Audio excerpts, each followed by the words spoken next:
कि आपकी first grade भर्ती और सेकंड ग्रेड भर्ती का क्या लग रहा है सर, आएगी कि नहीं आएगी?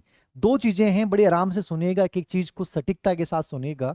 कुछ नहीं है, मैं केवल आप लोगों को उम्मीद देता हूं, और आप लोग इस चीज को किस वे में लेते हैं मुझे नहीं पता है। मेरा उद्देश्य है आपके अंदर की उस ताकत को बनाए रखना, आपकी इस समय का आपको मैक्सिमम यूज करवाना। और हो सकता है इस संदर्भ में मेरी कई बार उम्मीदें गलत भी साबित हो जाए, लेकिन उसके पीछे हित केवल आपका, याद रखना।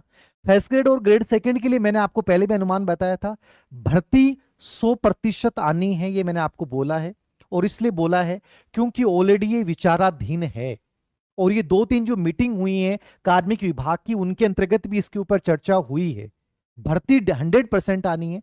अब लेट क्यों हो रही है, कब आनी है, बड़ा सवाल होता है सर आपका, कि सर कब आएगी, आप बता दो।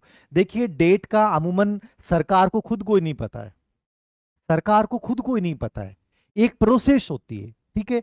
अब माध्यमिक शिक्षा निदेशालय से पहले इन्होंने सूचना मांगी थी ग्रेड फर्स्ट और ग्रेड सेकंड की रिक्तियों की, लेकिन बीच में ग्रेड सेकंड का जो रिजल्ट है वो बड़ा विवादित हो चुका है, ठीक है। एक मेंबर की उनमें बहुत बड़ी सहभागिता निकली है, और मेंबर की सहभागिता निकलने का मतलब है अध्यक्ष के ऊपर प्रश्नचिन्ह लगता है, कि पूरी संस्था पे प्रश्नचिन्ह लगता है। तो क्या आरपीएससी ग्रेड सेकंड के पूरे पेपर को इस मामले की व्यापकता को देखते हुए रद्द करेगी या नहीं करेगी, ये अलग मुद्दा है। मेरा इंडिविजुअल मत है कि रद्द नहीं करेगी। धीरे धीरे वक्त के साथ दब जाते हैं हम लोगों के अंदर, एक आग होती है, जोश होता है, लेकिन वो जोश कब आता है, जब एक समय होता है, 5 दिन 10 दिन, उसके बाद जो है वो जोश ठंडा पड़ता जाता है। और धीरे धीरे जैसे ही जोश ठंडा पड़ेगा, ये लोग ग्रेड सेकंड का जो है वो रिजल्ट आपका जून में संभावना है कि आंसर की जारी करें, और जून लास्ट तक सेकंड ग्रेड के रिजल्ट आने पॉसिबली हो सकते हैं। यानी मेरे को अकॉर्डिंग सरकार इस भर्ती को रद्द ना करके, ठीक है, जो नई भर्ती है वो आनी है।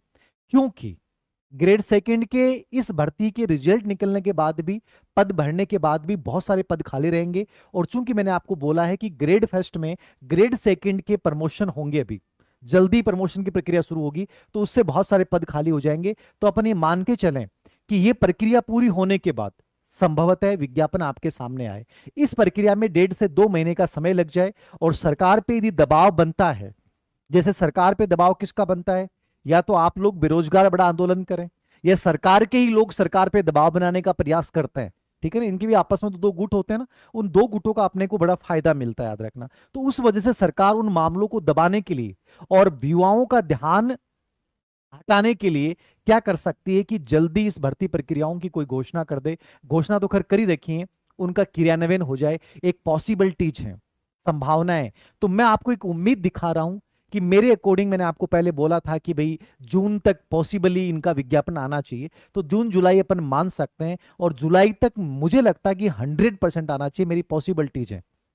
पॉसिबिलिटीज है मतलब कंप्लीटली गलत हो सकती है, कंप्लीटली सही भी हो सकती है, लेकिन आप ये मान के चलिए कि जुलाई तक संभवतः तस्वीर आपके सामने क्लियर हो जाएगी। और ये दोनों भर्तियों का, जिसमें ग्रेड फर्स्ट का, ठीक है ना, कि आपकी जो फर्स्ट ग्रेड की भर्ती है आरपीएससी की, वो जो है स्पेशली आपकी सबसे पहले आएगी, और ये सबसे बड़ी भर्ती होगी आज तक के इतिहास की। ये मैंने आपको पहले भी बोला था।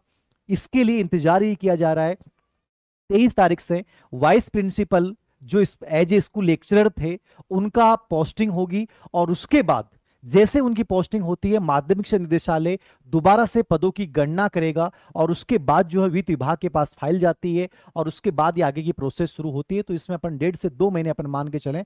तो मैं एक अनुमान बता रहा हूं, एक उम्मीद दिखा रहा हूं आपको। इस उम्मीद के पीछे मेरा लॉजिक यही है कि आप हिम्मत हार के ना बैठें, आप अपने समय को बर्बाद नहीं करें, आप अपनी प्रिपरेशन में जुट जाएं, क्योंकि ये तय है कि भर्ती दोनों ही आएंगी, और बड़ी भर्ती आएंगी। तो कोशिश ये करें कि आप, कोई कहे कि नहीं आएगी, कोई कह रहा है आएगी, कोई कह रहा है कब कह रही है, आपको स्पेशली आप पे अपने हित को ध्यान में रख के आपको तैयारी करनी चाहिए। तो मेरी आपको इंडिविजुअल राय है, आप मेरी बात पे विश्वास रखें नहीं रखें, लेकिन आपको अपने हित के लिए आपको जुट जाना चाहिए। कोई जरूरी नहीं कि आप कोचिंग करें, बट आप एक सेल्फ स्टडी के साथ बहुत अच्छी रणनीति के साथ इसमें उतर सकते हैं।